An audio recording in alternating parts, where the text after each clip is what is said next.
Hi everyone! In this video I'm going to give you 6 practical tips on how to write your research paper. So I still vividly remember my first research paper.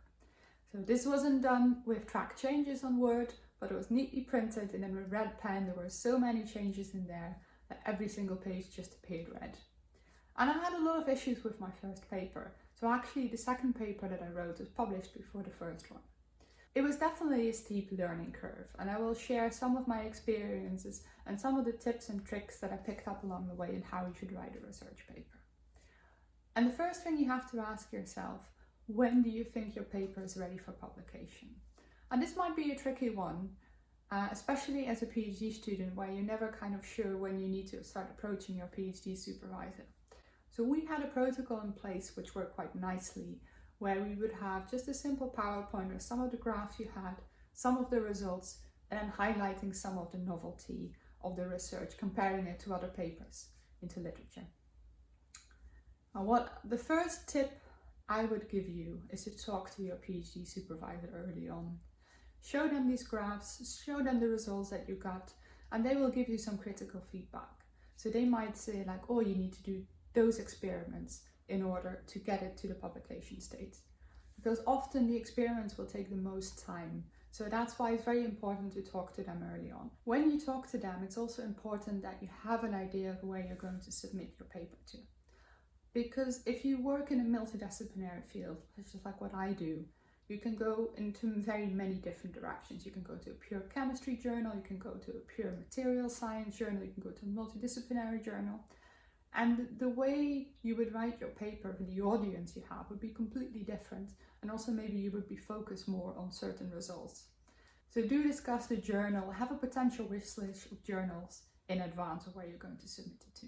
Then the second tip I would give you is, even though it sounds very trivial, to discuss the authors list in advance. So make sure that there are no surprises there and that everyone is aware of where they are going to be in the authors list. So obviously this might change as you go along. When you do additional experiments, you might need to add extra people, but it's very good that you have a general idea of who's going to be in that authors list. As a PhD student, you often don't know why there's a particular order in the authors. So there are fields where this is just alphabetically. So in science, where I work in, the first author is normally the one that has done most or the bulk of the experiment and has written the manuscript together with the last author, which tends to be the supervisor. Then you would also have second authors who have done a lot of work on either experiments or the analysis. And there are instances where you can actually share that first authorship, because you might be in a situation where you'll be working together a lot, two people, in order to get to a certain manuscript, and that's perfectly possible as well. The third tip I would give you is that you don't need to write the paper in a particular order. Nobody starts by writing the abstracts first. That's what you usually tend to do at the end when you've got all your results in. So it depends also a little bit on the mindset you're in.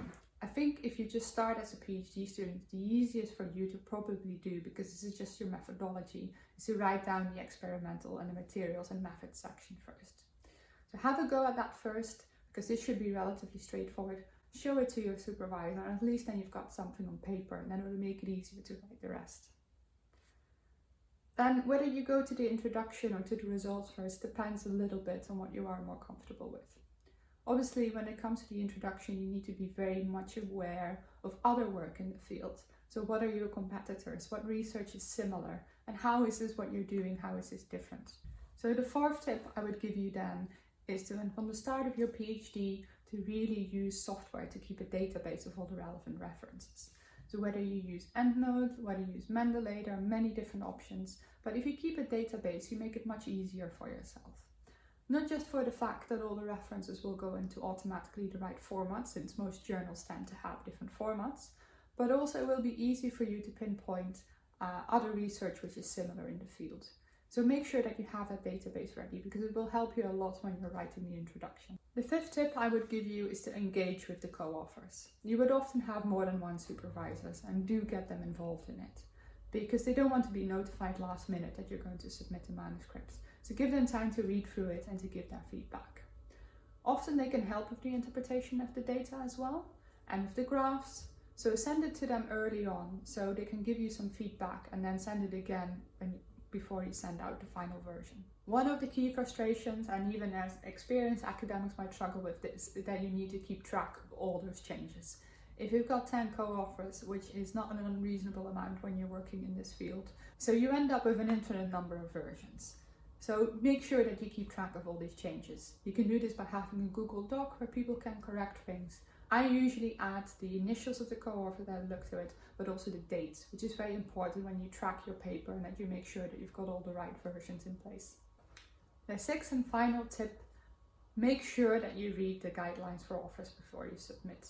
I would say even before you start actually working on it, because this will be very different per journal. So some journals might have a very specific format into which you have to submit, but you would often see that you require more than just one document, which is your manuscript. So besides supporting information, this can be, for instance, a highlight document, this could be a declaration of interest. So when you're ready to submit, and then when you haven't done that, you might run into problems because you haven't considered all these additional formatting. And they do send it back to you if you haven't formatted it in the right way. So check it carefully in advance. And the submission will take longer than you think. So don't think you can just do that in 5 minutes. It involves a lot of administrative steps. And the first time I did it, it did take me a really long time as well, just even to put the authors into the right position. With most journals, you can check how long it will take until they reach a decision. So you have a rough idea what you're working with. So you don't obsessively have to check it every day, even though you might do this, but it gives you like a very good timeline of when you can actually expect a response. So good luck with the writing, and remember, it will be very exciting to see your name in print for the first time, so really treasure that moment. It's the same as getting your first citation, which is also a big milestone. So we have a lot more videos in this playlist, which is called How To, so practical tips on how to pick your PhD project, for instance, or how you can get involved with IUPAC. So if you like these videos, please subscribe to our channel, and hopefully you will get more practical advice for your research within this playlist.